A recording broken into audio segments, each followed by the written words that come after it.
Isso eu sei que é forte você escutar. Toda pessoa que estiver fazendo suplementação de cálcio vai morrer mais cedo.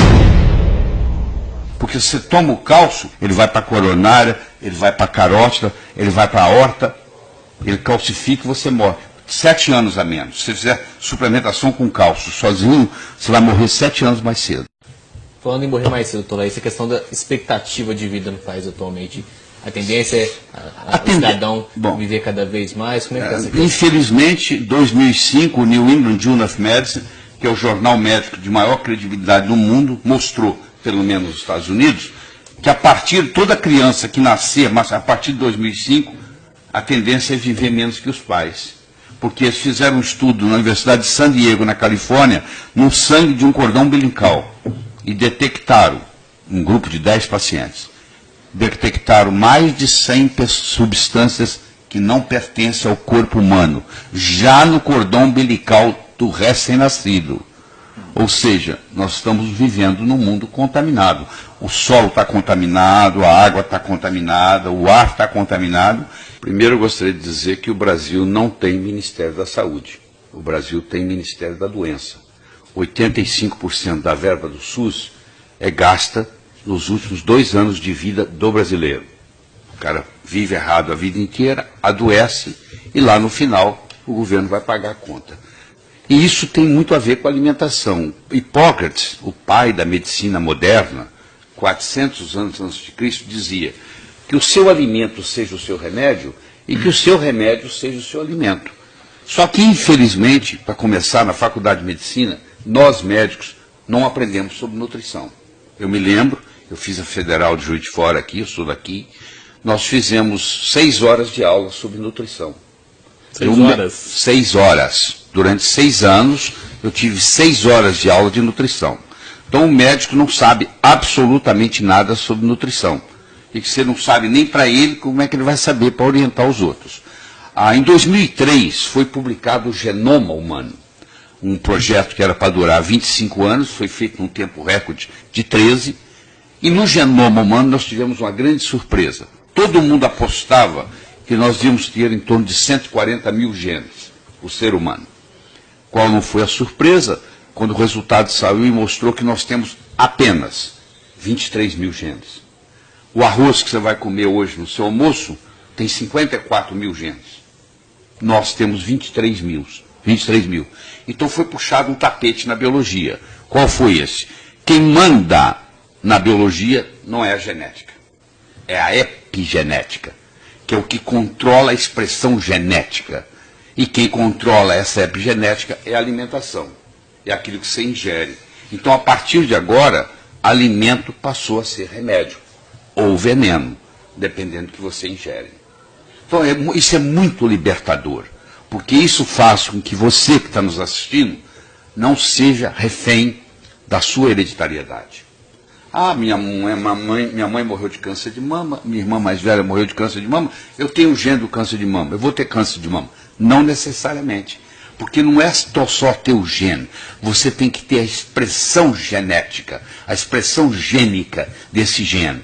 Isso é controlado por um grupo de proteínas que antigamente chamava o lixo do DNA, hoje nós chamamos disso, são as histonas, e dependendo do que você come. Por exemplo, se você tem câncer de mama na família e você não quer ter câncer de mama, você vai se propor 2 vezes por semana a ingerir uma crucífera. O que é isso? Um brócolis, um repolho, uma couve-flor, uma couve de Bruxelas, um nabo. 2 vezes por semana para o resto da vida. Isso não vai deixar ocorrer a expressão gênica daquele oncogene. Doutor Lé, mas até que ponto essa alimentação, né, que o senhor acaba de citar também, não está também infectada? Não, isso não tenha dúvida, que hoje nós temos agrotóxicos, mas eu diria para você que se você para ingerir um vegetal, uma fruta, com agrotóxico ou não ingeri-lo, eu recomendo que você ingira com agrotóxico. O benefício ainda é maior. Mas o aumento, né, não sei se é a divulgação ou não, o próprio câncer, né, que vem aumentando muito. Sim.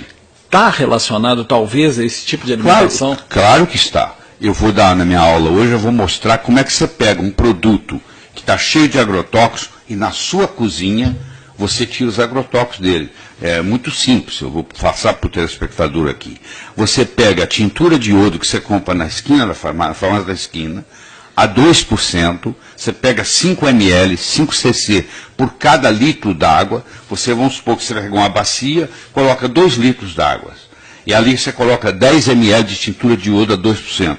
E você coloca ali por 1 hora todas as frutas, os vegetais e os legumes que você vai ingerir naquele dia. E cobre, porque senão oxida o iodo, e deixa por 60 minutos, 1 hora.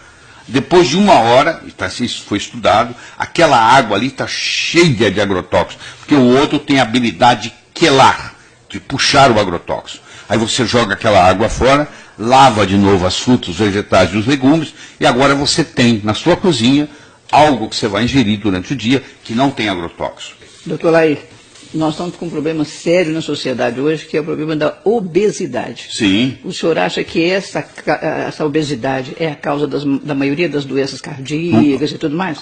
A doença que mais cresce no mundo hoje chama-se síndrome metabólica.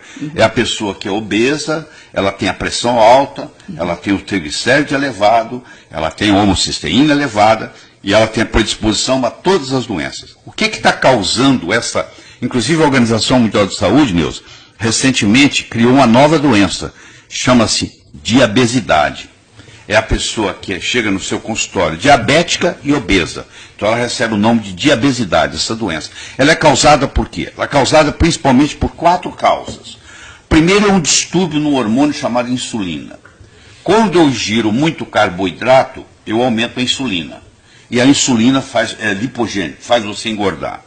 Segundo, é um distúrbio na adrenal. Você está com cortisol demais porque você está estressada. Terceiro, é um distúrbio na tireoide. A tireoide é a glândula responsável pelo metabolismo.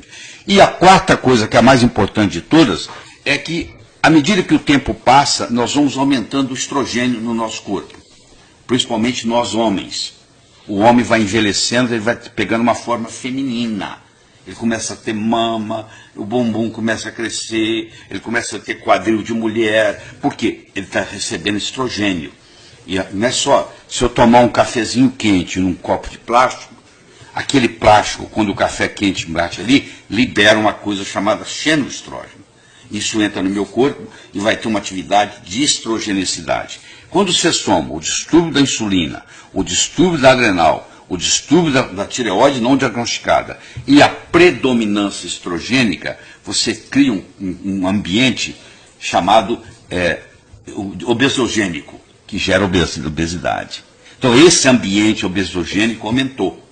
E com isso, como os médicos não entendem essa dinâmica, eles falam assim, você vai fazer dieta. Tem os últimos 50 anos, os médicos, a medicina vem propondo, para você emagrecer, você tem que fazer dieta e fazer ginástica. E o povo só vem engordando. Você já percebeu isso? Só vem engordando. E sempre com aquela sensação de culpa. Eu que não estou fazendo. Sensação de culpa. Eu quero que você entenda que a obesidade é uma doença que tem que ser tratada. A dica, né? Qual é o alimento que a gente nunca deve consumir, não deve ser consumido, só para a gente poder encerrar o assunto? O pão que nós comemos hoje não é o pão da época de Jesus. Nos últimos 50 anos, a concentração de glúten no pão, no trigo, aumentou 400%. Na minha casa, ninguém come pão. Eu sei que você escuta isso e fala, não é possível. É tão bom o pão. É bom sim. Ele tem caseomorfina, por isso que ele é bom. Ele é tão viciante quanto morfina. Se eu falar para você parar de comer pão, você vai falar, não consigo. A minha vida sem pão eu não consigo ver. Qualquer pão?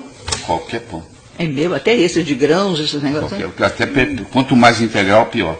É mesmo? Acabou com o meu Brasil. Deixa eu só dar a última mensagem. Se você não arrumar tempo para cuidar da sua saúde, um dia você terá que arrumar tempo para cuidar da sua doença.